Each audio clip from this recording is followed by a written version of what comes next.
Irish Physios, and this is James, and today we're going to talk about the best way to improve your symptoms very quickly if you're suffering from plantar fasciitis.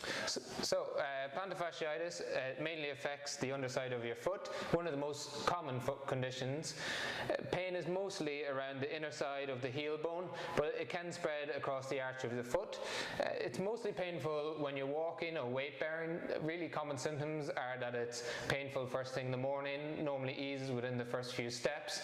It's often so when you first begin to exercise, such as walking and running, and may improve as you begin to warm up.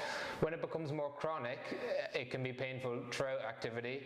But today we're going to talk about early on stage plantar fasciitis and the quickest way to settle it down. So John's going to talk about the first 4 steps that we normally do in clinic to calm things down. Yeah, so as James mentioned, it is quite debilitating, so we want to try and nip it in the bud as early as we can, and these are options to try and give it that best chance. So first thing we definitely try and advise people to do is to offload that area. So that is just trying to reduce the amount of impact that you're going through your heel, so that can be through a few different things we'll chat through in a minute. But yeah, you're offloading it, trying to reduce the activity that you're doing. The second things that we would try and do would be trying to do a bit of strengthening and stretching exercises. So again, you're looking at stretching out all those tissues that get tight. So we're looking at the calf muscle, the soleus, which is quite deep down, as well as that plantar fascia itself. We then also look at strengthening up those areas. So again, looking at strengthening up the base of the foot as well as your calf muscles. We have some videos on this which we'll link in, and you can click into those and give them a try. The third option that we would definitely recommend is using anti-inflammatories. So again, looking at taking a course of anti-inflammatories to try and nip that inflammation early and try and get control over it before it starts to get a bit more chronic, as James had mentioned.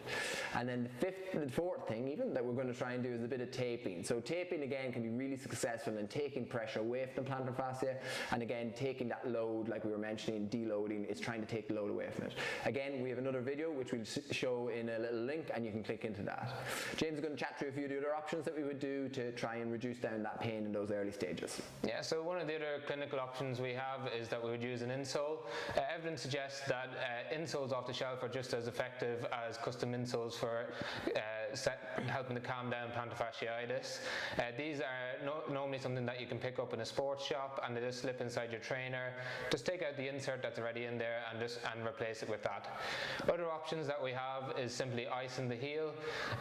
Make sure to move the ice around as much as you can so that you don't burn the skin. Normally apply for 10 to 15 minutes until the area goes numb. Other options that we have are night splints. These are something that we don't generally recommend too often in clinic because they're quite obtrusive and people really struggle to keep them on.